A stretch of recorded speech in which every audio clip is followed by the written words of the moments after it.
हरे कृष्णा। आज की भगवत गीता क्लास में आप सबका हार्दिक स्वागत है। आज हम पढ़ेंगे भगवत गीता अध्याय 9 श्लोक संख्या 18। गतिर्भर्ता प्रभु साक्षी निवासः शरणं सुहृत्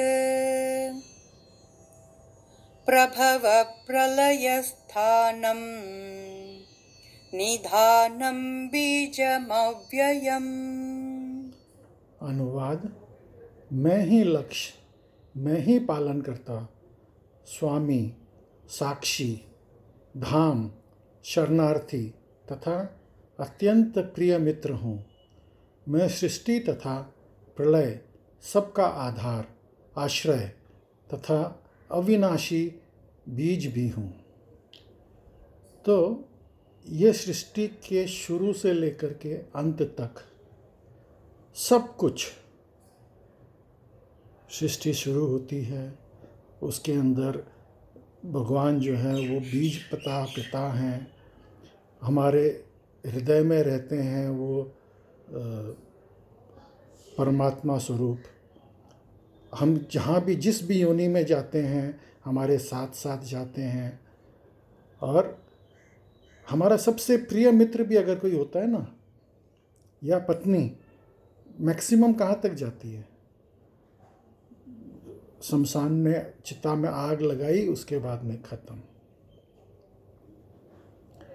लेकिन भगवान तो, हम बैक्टीरिया के शरीर में चले गए, पशु पक्षी के शरीर में चले गए, कहीं पे भी हम चले गए, भगवान तो परमात्मा स्वरूप हमारे साथ में हर जगह जाते हैं।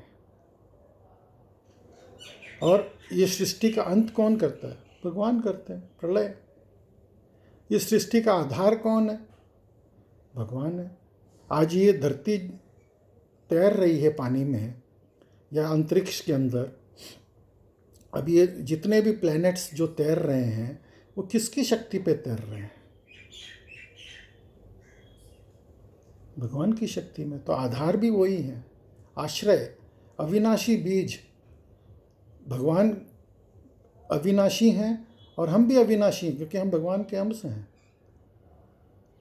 ये हमने दूसरे अध्याय में ऑलरेडी पढ़ा है। तो हम लोग सब जो है भगवान के अंश हैं, और बिना भगवान के हमारा कोई कार्यक्रम हो ही नहीं सकता है। तात्पर्य पढ़ेंगे।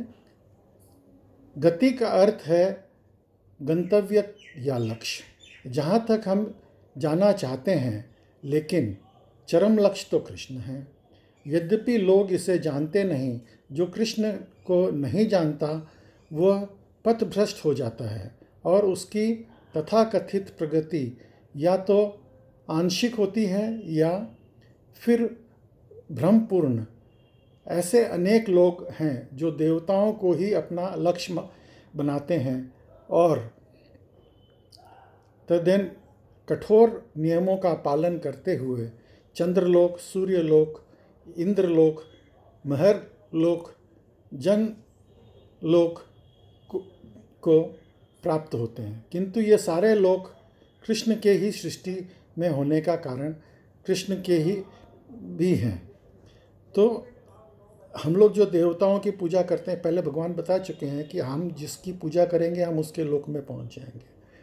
लेकिन ये लोक क्या उन्होंने निर्माण किया है? नहीं, वो भी निर्माण भगवान ने किया है। तो अल्टीमेटली मालिक तो कौन है? मालिक वो देवता लोग नहीं है, ठीक है, वो उस लोक के, उनको स्वामी बना रखा है भगवान ने, उनके अधीन कर रखा है। जैसे अगर कोई आपका इस मकान जिसमें आप रह रहे हो आपसे पूछे कि यह मकान किसका है, आप बोलोगे मेरा है। आपके पिताजी जब थे वो बोलते थे यह मकान मेरा है।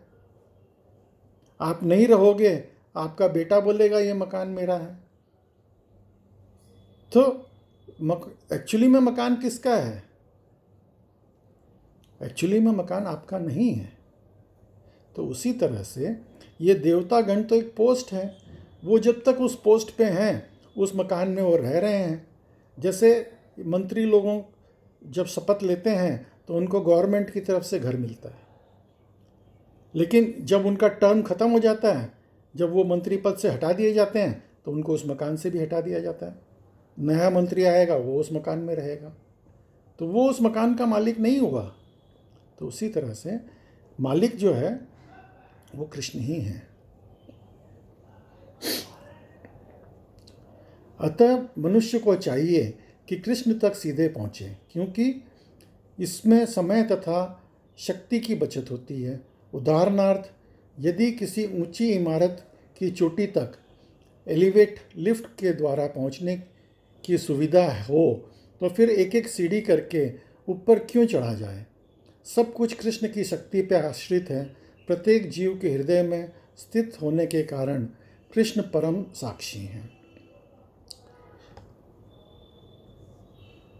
हमारा घर, देश या लोक जहाँ हम रह रहे हैं, सब कुछ कृष्ण का है। शरण के लिए कृष्ण परम गंतव्य है। अतः मनुष्य को चाहिए कि अपनी रक्षा या अपने कष्टों का विनाश के लिए कृष्ण की शरण ग्रहण करें।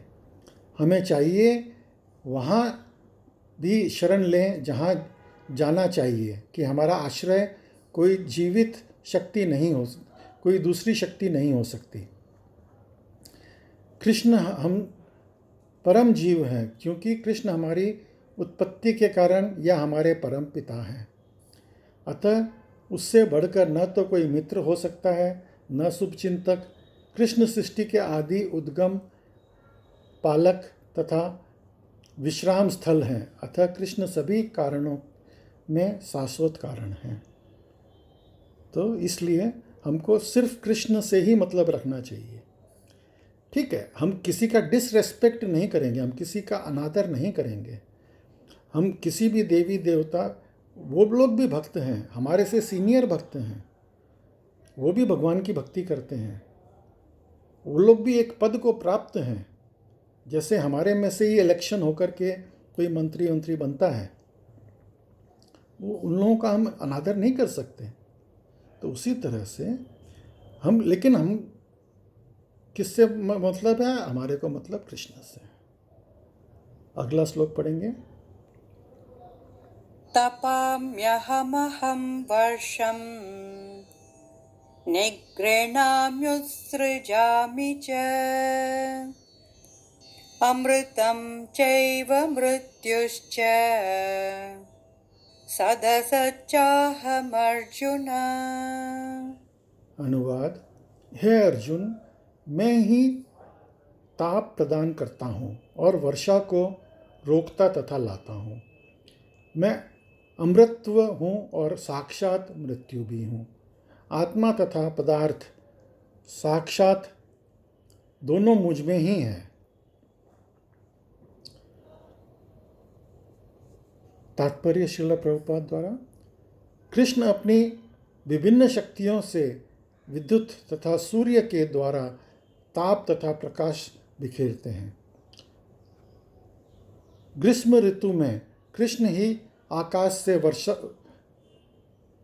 नहीं होने देते और वर्षा ऋतु में वे अनवरन वर्षा की झड़ी लगाते हैं।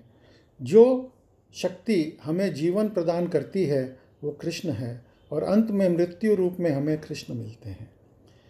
तो ये जो साइकिल चल रहा है कि गर्मी आती है, फिर पतझड़ आता है, फिर सर्दी आती है, तो ये जो मौसम बदलते हैं, तो ये मौसम किसके बोलने से बदलते हैं?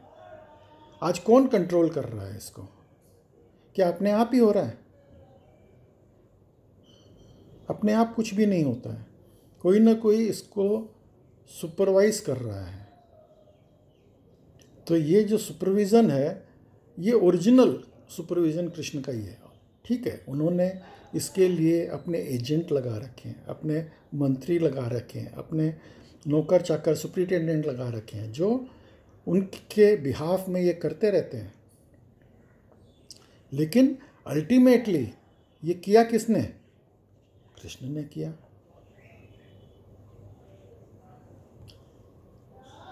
कृष्ण की इस विभिन्न शक्तियों का विश्लेषण करने पर यह निश्चित हो जाता है कि कृष्ण के लिए पदार्थ तथा आत्मा में कोई अंतर नहीं है, अथवा दूसरे शब्दों में पदार्थ तथा आत्मा दोनों हैं एवं कृष्ण भावनामृत की उच्च अवस्था में ऐसा भेद नहीं माना जाता। मनुष्य की हर वस्तु में कृष्ण के ही दर्शन करता है।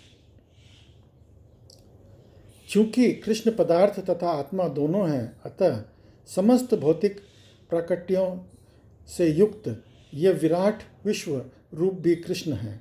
एवं वृंदावन में दो भुज वाले वंशी वादन करते श्याम सुंदर रूप में उनकी लीलाएं उनके भगवान स्वरूप की होती है। तो सब कुछ जो भी हम देख रहे हैं वो भगवान ही है। अब भगवान जो है वृंदावन में या व्रज के अंदर जो द्विभुज रूप में वंशी वादन कर रहे हैं वो उनका पर्सनल स्वरूप है। और ये जो प्रकृति हम जो देख रहे हैं, ये जितनी भी वस्तुतः ये भगवान का निर्माण किया हुआ है और ये भी भगवान की शक्ति ही है। अब जैसे फूल के बिना खुशबू नहीं हो सकती। अभी गुलाब की खुशबू गुलाब के फूल के कारण ही होती है। अगर गुलाब का फूल नहीं हो तो गुलाब की खुशबू नहीं हो सकती। तो उसी तरह से ये सृष्टि की रचना भगवान करते हैं। तो ये सृष्टि जो पदार्थ है वो भी कृष्ण है और भगवान का स्वरूप स्वयं भगवान वो भी भगवान है। तो उसमें कोई फर्क नहीं है। अगला श्लोक पढ़ेंगे। त्रैविद्या मां सोमपापूतपापाः यज्ञैरिष्ट्वा स्वर्गतिं प्रार्थयन्ते ते पुण्यमासाद्य सुरेन्द्रलोकम् अश्नन्ति दिव्यान् दिवि देवभोगान्। अनुवाद। जो वेदों का अध्ययन करते तथा सोमरस का पान करते हैं वे स्वर्ग प्राप्ति की गणना करते हुए अप्रत्यक्ष रूप से मेरी पूजा करते हैं। वे पाप कर्मों से शुद्ध होकर इंद्रिय के पवित्र स्वर्गिक धाम में जन्म लेते हैं जहाँ वे देवताओं का सा आनंद भोगते हैं। तो हमको हमारा गंतव्य के बारे में पता होना चाहिए कि हमको कहाँ जाना है और उस हिसाब से हम कार्यक्रम करेंगे। अगर हमको देव लोक में जाना है, स्वर्ग में जाना है या हमको भगवान के धाम में जाना है, हमको उसी हिसाब से कार्यक्रम करना है। हम जो कार्यक्रम करेंगे हम उस जगह पहुंच जाएंगे। जैसे अगर हम डॉक्टरी की पढ़ाई पढ़ेंगे, मेडिकल साइंस पढ़ेंगे, हम डॉक्टर बन सकते हैं या हम केमिस्ट बन सकते हैं या हम नर्स बन सकते हैं या मेडिकल फील्ड के अंदर कहीं पे भी कुछ जा सकते हैं या डेंटिस्ट बन सकते हैं, ईएनटी बन सकते हैं अगर हम मेडिकल की पढ़ाई करेंगे। तो अगर हम इंजीनियर की पढ़ाई करेंगे तो इंजीनियरिंग की पढ़ाई करने से हम इंजीनियर बन जाएंगे। तो हम जिस चीज़ की तैयारी करेंगे, जिस चीज़ की पढ़ाई करेंगे, हम वहीं पे पहुंचेंगे। तो हमको अपना गंतव्य डिसाइड करना चाहिए कि भाई हमको जो कर्म कर रहे हैं उस कर्म के हिसाब से ही हमको कार्यक्रम करना है। तात्पर्य पढ़ेंगे श्रील प्रभुपाद द्वारा। 3 वेद, साम वेद, यजुर्वेद और ऋग्वेद का सूचक है। जिस ब्राह्मण ने इन तीनों वेदों का अध्ययन किया है वो त्रिवेदी कहलाता है। तो इन तीनों वेदों से प्राप्त ज्ञान के प्रति आसक्त रहता है, उसका समाज में आदर होता है। दुर्भाग्यवश वेदों के ऐसे अनेक पंडित हैं जो उनके अध्ययन के चरम लक्ष्य को नहीं समझते।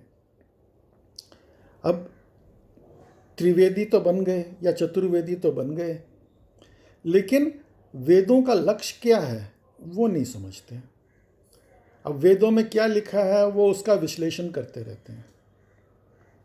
जैसे कि वेदेषु सर्वम अहमेव वेद्य, भगवान बोलते हैं कि वेदों में सारा ज्ञान है, लेकिन वेदों से किसको जाना जाता है? मेरे को जाना जाता है। वेद कौन है? वो मेरे ही स्वरूप हैं। तो ये वो लोग नहीं समझ पाते। वो लोग खाली पाठ कर रहे हैं। जैसे एक तोता जो है, उसको सिखा दिया कि तुम बोलो, वो बोल रहा है। अब एक कहानी बताता हूँ आपको। एक महात्मा जी के आश्रम में एक गर्भवती तोता मादा तोता उड़ रही थी, और उड़ते उड़ते उसका जो है अंडा वहाँ पे गिर गया, और वो अंडा जो है फूट के उसमें से बच्चा निकल गया। अब महात्मा जी ने देखा कि ये तोता का बच्चा जो है मर जाएगा, तो उन्होंने उसका उपचार वगैरह करके उसको दूध पिला करके उसको ठीक से संभाल के रख दिया कि पता नहीं कोई बाज वाज आकर के इसको खा जाएगा। फिर थोड़े दिन तक महात्मा जी ने देखा कि वो आश्रम में ही है, तो उसने देखा कि कोई शिकारी वगैरह आकर के इसको मार डालेगा या शिकार करके ले जाएगा। तो उन्होंने उसको थोड़ा सोचा कि मैं उसको सिखा देता हूँ। तो उसने सिखाया कि तोता देखो, शिकारी आएगा, जाल बिछाएगा, दाना डालेगा, फंस मत जाना। तो तोता तो रटने में उस्ताद होता है, तो तुरंत उसने रट लिया, शिकारी आएगा, जाल बिछाएगा, दाना डालेगा, फंस मत जाना। याद कर लिया। अब वो उड़ करके जंगल में गया। जंगल में जो है और भी जितने तोते थे, उन सबको भी उसने रटा दिया ये चीज़। अब उन सबको रटाने से क्या हुआ, अब सारे तोते यही बोलने लगे। अब एक शिकारी आया, उसने देखा सारे तोते तो यही बोल रहे हैं। अब बोले यार, ये तो तोते तो सब सीख गए हैं कि भाई ये लोग जाल बिछाएंगे, दाना डालेंगे, तो हमको फंसना नहीं है, तो मेरी तो रोजी रोटी गई। अब क्या करूं? मैं तो तोता को पकड़ के ले जाता था, बाज़ार में जाके बेचता था, तो मेरे को 2 पैसे मिलते थे, मेरा जो है काम चल रहा था। फिर भी उसके गुरु ने बोला था कि भाई तुम जो है ये अपना प्रयास करते रहना। तो उसने सोचा चलो मैं अपना प्रयास करता हूँ। उसने जाल बिछाया, दाना डाला। जैसे ही उसने दाना डाला, वो सारे तोते दाना चुगने के लिए पहुँच गए। उसने रस्सी खींच ली और सारे तोते जाल में फंस गए। अब वो जाल में फंसे हुए तोते को लेकर के जा रहा है, और तोते उसी के अंदर रटे जा रहे हैं, शिकारी आएगा, जाल बिछाएगा, दाना डालेगा, फंस मत जाना। तो ये जो त्रिवेदी, चतुर्वेदी, ये सब जो हैं, इन लोगों का हाल भी वैसा ही है। ये लोग समझने की कोशिश नहीं करते कि हमको वेदों के अंदर क्या उसका तात्पर्य है। वो लोग बस उसको रटे जा रहे हैं, उसको याद कर लेते हैं, कंठस्थ कर लिया, लेकिन नहीं, उसका तात्पर्य समझना ज़रूरी है। अभी कई लोग भगवत गीता पढ़ते हैं, अभी खाली उसका वो श्लोक पढ़ लिया, याद कर लिया, या उसका जो अनुवाद सुन लिया, लेकिन उसका तात्पर्य नहीं समझा। तो तात्पर्य ही मेन है, असली चीज़ तात्पर्य है। अगर तात्पर्य नहीं समझोगे, किसी प्रमाणिक गुरु से नहीं समझोगे, तब तक ज्ञान अधूरा है। तो इसलिए बार बार भगवत गीता में ही भगवान बताते हैं कि प्रमाणिक गुरु के पास जा कर के और तात्पर्य समझो। तो यही चीज़ यहाँ पे इस श्लोक के अंदर भी भगवान बता रहे हैं। तो आप लोग सब आज की भगवत गीता क्लास में सम्मिलित हुए, उसके लिए बहुत बहुत धन्यवाद। हरे कृष्णा।